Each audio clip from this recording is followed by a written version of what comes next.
Flight से यात्रा करने वालों को तो राहत मिलने वाली है, लेकिन बाइक और कार से सफर करने वालों पर आफत थमने का नाम नहीं ले रही है। पेट्रोल और डीजल के दाम में लगातार 10वें दिन इजाफा हुआ है और इनके दाम अब तक की सबसे ऊंचे स्तर पर हैं।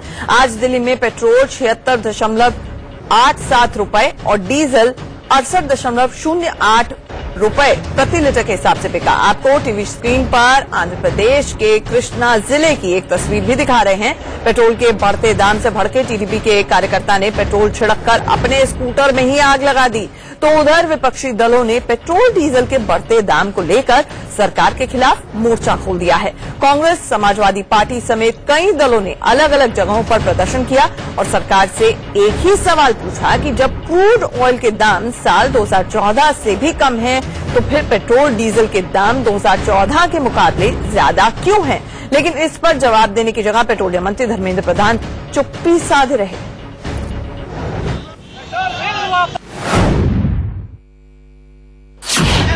Mr. Amit Shah has said that he was working with the oil companies to reduce. कल हम मिल रहे हैं ऑयल कंपनी से prices. सर दिल्ली में तो आप बात कीजिए सर, आप पहली बार आ रहे हो। दिल्ली में तो खूब बात किया मैंने, खूब बताया था जो मैंने बताया था। Stand by that. एक और बारी बोल दो, तुम्हारे एड्रेस में कुछ हो जाएगा। Concern है सर? यस, मैं तो कोई loudly spoken about that. Petrol diesel की बढ़ती कीमतों से सरकार को जवाब देते नहीं बन रहा है। बताया जा रहा है कि कल पेट्रोलियम मंत्री धर्मेंद्र प्रधान पेट्रोलियम कंपनियों के साथ बैठक भी करेंगे। बैठक से क्या नतीजा निकलता है, इसके लिए कल का इंतजार करना होगा। लेकिन कांग्रेस कह रही है कि हमारे शासनकाल में 55 रुपए पेट्रोल होने पर बीजेपी नेता धरने पर बैठ जाते थे, लेकिन आज चुप क्यों हैं? तो बीजेपी अध्यक्ष अमित शाह का कहना है कि सरकार जल्द ही समाधान निकालेगी।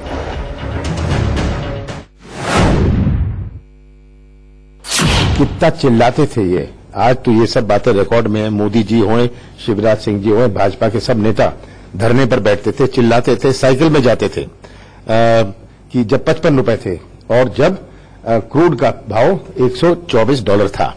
आज करीब $75 है क्रूड का भाव और इतिहास में इतना महंगा पेट्रोल और डीजल कभी नहीं हुआ। सरकार इसको गंभीरता से ले रही है। कल पेट्रोलियम मंत्री का सभी तेल कंपनियों से ही मीटिंग है और एक फॉर्मूले के तहत दाम बढ़े हैं। इस पर क्या विचार करना, मुझे लगता है सरकार में उच्चतम स्तर पर इसकी चिंता हो रही है।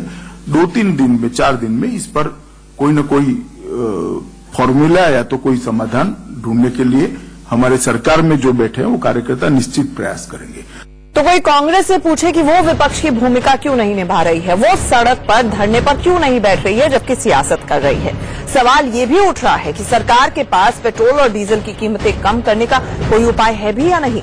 पेट्रोल डीजल की कीमतों पर लगाम लगाने के लिए सरकार के पास फिलहाल 2 विकल्प नजर आ रहे हैं, लेकिन दोनों बेहद मुश्किल हैं।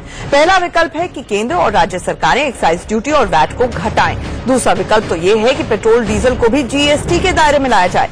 अब ये दोनों विकल्प मुश्किल क्यों है वो भी समझिए। पेट्रोल की जो कीमतें हैं उसका 47% हिस्सा टैक्सेस और डीजल का 38% हिस्सा टैक्सेस में जाता है। अगर सरकार पेट्रोल डीजल के दाम 1 रुपए भी घटाती है तो उसे सालाना 13,000 करोड़ रुपए का नुकसान होगा, जिसके लिए न केंद्र और न ही राज्य सरकारें तैयार हैं।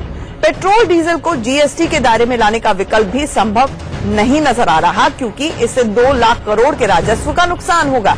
जीएसटी के दायरे में पेट्रोल डीजल को लाने के लिए राज्य सरकारों में भी सहमति बनानी टेढ़ी खीर हो सकती है।